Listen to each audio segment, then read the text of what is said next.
നബി സല്ലല്ലാഹു അലൈഹി വസല്ലം പറയുകയാണ്, അതാ ചെറുപ്പത്തിലെ തന്നെ കുഞ്ഞുങ്ങൾ മരിക്കുന്ന സ്ത്രീകൾ ഇങ്ങനെ വിലപിക്കുമ്പോ, കുട്ടികൾ ഇങ്ങനെ മരിച്ചു പോകുന്ന സഹോദരിമാര്, സഹാബ വനിതകൾ വല്ലാതെ വിഷമിക്കുമ്പോ, അതാ റബ്ബിന്റെ അടുക്കൽ നിന്ന് നബി സല്ലല്ലാഹു അലൈഹി വസല്ലമിന് വഹയി കിട്ടിക്കൊണ്ട് അവിടുന്ന് അവരോട് സന്തോഷം പങ്കിടുകയാണ്. എന്താണ് അവിടുന്ന് പഠിപ്പിക്കുന്നത്? ഒരു ഹദീസിൽ നമുക്ക് കാണാം. ഈ വിഷയത്തിൽ ധാരാളം ഹദീസുകൾ നിലവിലുണ്ട്. ഒന്ന് രണ്ടെണ്ണം കേൾപ്പിക്കട്ടെ. ഒന്ന് നബി സല്ലല്ലാഹു അലൈഹി വസല്ലം പറയുന്നു, അയ്യുമംറഅത്തിൻ മാതലഹാ സലാസത്തുൻ മിനൽ വലദി കാനൂ ഹിജാബം മിനന്നാർ.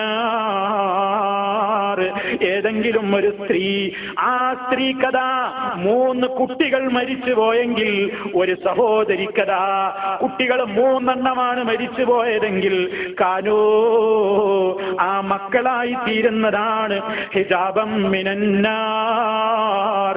ഈ മാതാപിതാക്കൾക്ക്, ഈ ഉമ്മമാർക്കതാ നാളെ പരലോകത്ത് നരകത്തിൽ നിന്ന് മറയാണ് കേട്ടോ. ഈ കുട്ടികൾ കാരണം അവർക്ക് വലിയ ഫضل നാളെ പരലോകത്ത് കിട്ടാനിരിക്കുന്നു.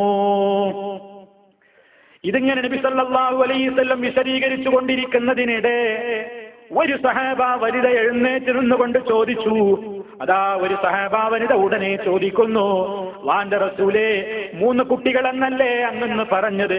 വസനാൻ, അത് 2 ആണെങ്കിലോ? ഒരു പക്ഷേ ആ സഹാബ വനിതയുടെ കുഞ്ഞുങ്ങൾ 2 എണ്ണം മരിച്ചിട്ടുണ്ടായിരിക്കാം. വേദന കൊണ്ട് മനസ്സ് നീറുന്ന ആ സഹോദരി അല്ലാഹുവിന്റെ റസൂലിനോട് ചോദിക്കുകയാണ്, നബിയെ 2 എണ്ണമാണെങ്കിലോ? ഖാലാ, നബി സല്ലല്ലാഹു അലൈഹി വസല്ലം പറയുന്നു, വസനാൻ, അതെ, അങ്ങനെയാണെങ്കിലും അവർക്ക് ആ കുഞ്ഞുങ്ങൾ നരകത്തിൽ നിന്ന് മറ തന്നെ. ഇതിൽ ഉറച്ചു വിശ്വസിക്കുന്ന ഒരു സഹോദരിക്ക്, ഒരു സഹോദരന്, അവന് ആ സമയത്ത് അതോർക്കുമ്പോഴല്ലേ സഹിക്കാനാകുന്നത്, ക്ഷമിക്കാനാകുന്നത്. ഇനിയും നിങ്ങൾ നോക്കൂ, നബി സല്ലല്ലാഹു അലൈഹി വസല്ലം പറയാണ്, അമിൻ മുസ്ലിമൈനി യമൂതു ലഹുമാ സലാസത്തുൻ മിനൽ വലദി ലം യബ്ലുഗുൽ ഹിൻസ ഇല്ലാ അദ്ഖലഹുമുല്ലാഹു വഅബവൈഹിമുൽ ജന്നത ബിഫദ്ലി റഹ്മതിഹി. ഏതൊരു മുസ്ലിമായ മാതാപിതാക്കളുണ്ടോ, ആ മാതാപിതാക്കൾക്കതാ പ്രായപൂർത്തിയെത്തിയിട്ടില്ലാത്ത നിലക്ക് തന്നെ, കൈക്കുഞ്ഞുങ്ങളായിരിക്കെ തന്നെ പ്രായപൂർത്തിയെത്തിയിട്ടില്ലാത്ത നിലക്ക് തന്നെ 3 കുഞ്ഞുങ്ങളങ്ങ് മരിച്ചു പോയിട്ടുണ്ടെങ്കിൽ അല്ലാഹു അവരെ, ആ കുട്ടികളെ സ്വർഗത്തിൽ പ്രവേശിപ്പിക്കാതിരിക്കില്ല.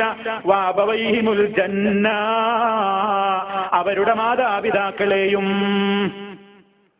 ബിഫദ്ലി റഹ്മതിഹി, അള്ളാഹുവിന്റെ ഔദാര്യം കൊണ്ട്, അള്ളാഹുവിന്റെ റഹ്മത്തിന്റെ ഔദാര്യം നിമിത്തം അള്ളാഹു അവരെ സ്വർഗത്തിൽ പ്രവേശിപ്പിക്കാതിരിക്കില്ല. മാത്രമല്ല അവിടുന്ന് പറയുകയാണ്, വയകൂനൂന അലാ ബാബിൻ മിൻ അബ്വാബിൽ ജന്ന. ഈ കുട്ടികൾ ഇങ്ങനെ സ്വർഗീയ കവാടത്തിലേക്ക് ഇങ്ങനെ പ്രവേശിക്കാൻ ഇങ്ങനെ അതിന്റെ അടുത്ത് പോയി നിൽക്കുന്ന നേരത്ത് ഈ മക്കളോട് പറയപ്പെടും, ഉദ്ഖുലുൽ ജന്ന, കടന്നോ സ്വർഗത്തിലേക്ക്, മക്കളെ പ്രവേശിച്ചോളൂ സ്വർഗത്തിലേക്കെന്ന് പറയുമ്പോ ആ കുഞ്ഞുമക്കള് പറയും, ഹത്തായജീഅ അബവാന, ഞങ്ങളെ ഉമ്മയെയും ഉപ്പയെയും കൂടി ഒപ്പം തരുമോ, ഞങ്ങളെ മാതാപിതാക്കളെ കൂടി ഒപ്പം തരുമോ എന്നീ കുഞ്ഞുമക്കൾ ആഗ്രഹം പറയുന്നു. ആ സമയത്തതാ കുട്ടികളോട് പറയപ്പെടുന്നതാണ്, ഉദ്ഖുലുൽ ജന്നത അൻതും, മക്കളെ നിങ്ങൾ പ്രവേശിച്ചോളൂ സ്വർഗത്തിലേക്ക്, വാബവാക്കും, നിങ്ങളുടെ മാതാപിതാക്കളും പ്രവേശിക്കട്ടെ, ബിഫദ്ലി റഹ്മത്തില്ലാഹി, അള്ളാന്റെ റഹ്മത്ത് മുഖേന, അള്ളാഹ് ചെയ്യുന്ന ഔദാര്യമാണത്. പ്രിയപ്പെട്ടവരെ, ഇവിടെ നമ്മൾ തെറ്റിദ്ധരിക്കേണ്ടതില്ല. കാഫിറായ മാതാപിതാക്കൾക്ക് ഈ ഒരു സൗഭാഗ്യം ലഭിക്കുവാനില്ല. ഈമാനുള്ള മാതാപിതാക്കളാണെങ്കിൽ ആ നിലക്ക് അവർക്കതാ ആ നിലക്കൊരു പരീക്ഷണം ദുനിയാവിൽ സംഭവിച്ചിട്ടുണ്ടെങ്കിൽ, അവരത് സഹിച്ചവരാണെങ്കിൽ, അവരത് ക്ഷമിച്ചവരാണെങ്കിൽ, അതാ അത് മുഖേന അവർക്ക് സ്വർഗപ്രവേശനത്തിന് കാരണമായി തീരുന്നു. നബി സല്ലല്ലാഹു അലൈഹി വസല്ലം ഈ സമൂഹത്തിലെ ഉമ്മമാരോട് ഉപ്പമാരോട് അങ്ങനെ എങ്ങാനും വല്ല പരീക്ഷണവും സംഭവിച്ചു പോയാൽ സഹിക്കേണ്ടതിന്റെ പ്രാധാന്യം, ക്ഷമിക്കേണ്ടതിന്റെ മഹത്വം ഈ വചനങ്ങളിലൂടെ പഠിപ്പിച്ചു തരുന്നു. ഇനി മക്കളല്ല, ആരാവട്ടെ അങ്ങനെ ഒരു പരീക്ഷണം ഉണ്ടായെങ്കിൽ അതാ നബി സല്ലല്ലാഹു അലൈഹി വസല്ലം പൊതുവായിട്ട് പറയുന്ന ഒരു വാചകം നോക്കൂ. ഇന്നല്ലാഹ ലാ യർദാ ലി അബ്ദിഹിൽ മുഅ്മിൻ ഇദാ ദഹബ ബിസഫീഹി മിൻ അഹ്ലിൽ അർദി ഫസബറ വഹ്തസബ ബിസവാബിൻ ദൂനൽ ജന്ന. അല്ലാഹു സുബ്ഹാനഹു വ തആല ഈ ലോകത്തതാ ഏതെങ്കിലും ഒരു മുഅ്മിനായ മനുഷ്യന് ഇഷ്ടപ്പെട്ടവരെ അള്ളയങ്ങ് കൊണ്ടുപോയാൽ, ഒരു മുഅ്മിനായ മനുഷ്യന് ഈ ഭൂമിയിൽ അവന് ഏറ്റവും പ്രിയങ്കരായിരുന്ന ഇഷ്ടപ്പെട്ടവരായിരുന്ന ഏതെങ്കിലും മെമ്പറെ, ഏതെങ്കിലും ആളുകളെ അള്ളയങ്ങ് കൊണ്ടുപോയിട്ട് അതായി മുഅ്മിനായ മനുഷ്യൻ അതിന്റെ പേരിൽ ക്ഷമകേട് കാണിക്കാതെ ഫസബറ, ആ മനുഷ്യൻ സഹിക്കുകയും വഹ്തസബ, ആ ക്ഷമയിലൂടെ അല്ലാഹു എനിക്ക് പ്രതിഫലം തരണേ എന്ന് അല്ലാഹുവിങ്കൽ എന്ന് പ്രതിഫലത്തെ ആഗ്രഹിച്ചുകൊണ്ട് ക്ഷമിക്കുകയും ചെയ്യുകയാണെങ്കിൽ അല്ലാഹു അതാ ആ മുഅ്മിനായ അടിമക്ക് ഒരു പ്രതിഫലം കൊണ്ടും തൃപ്തിപ്പെടുകയില്ല. ദൂനൽ ജന്ന, സ്വർഗമല്ലാത്ത ഒരു പ്രതിഫലവും കൊണ്ട് അല്ലാഹു മതിയാക്കൂല എന്ന് പറഞ്ഞാൽ അല്ലാഹു ആ മനുഷ്യന് സ്വർഗം കൊടുക്കുന്നതാണ്. അതാണ് ഖുർആൻ പറയുന്നത്, വബശ്ശിരിസ് സാബിരീൻ, ക്ഷമിക്കുന്നവർക്ക് സന്തോഷ വാർത്ത അറിയിക്കൂ നബിയേ, അവർക്കാണ് ഗുണങ്ങളുള്ളത്, അവർക്കാണ് റഹ്മത്തുള്ളത്, അവരാണ് നേർമാർഗം സിദ്ധിച്ചവരെന്ന്. ക്ഷമയുള്ള ആളുകളിൽ അല്ലാഹു നമ്മെ എല്ലാവരെയും ഉൾപ്പെടുത്തി അനുഗ്രഹിക്കുമാറാകട്ടെ. പ്രിയപ്പെട്ടവരെ, ഏറ്റവും അധികം ഒരു മനുഷ്യൻ പതറിപ്പോകുന്ന മേഖലയാണത്. പറയാൻ എളുപ്പമാണ്, എഴുതാൻ എളുപ്പമാണ്. പക്ഷേ അവനവന്റെ പ്രതിസന്ധി ഘട്ടങ്ങളിൽ പലപ്പോഴും സഹിക്കാതെ ക്ഷമിക്കാതെയാകുന്ന ഒരവസ്ഥയാണ്. അതേ അവസരത്തിൽ അതാ നമുക്ക് ബാധ്യത എന്താണ്? ഞാൻ നേരത്തെ പറഞ്ഞതുപോലെ അല്ലാഹുവേ എല്ലാം നീയല്ലേ തീരുമാനിക്കുന്നത്.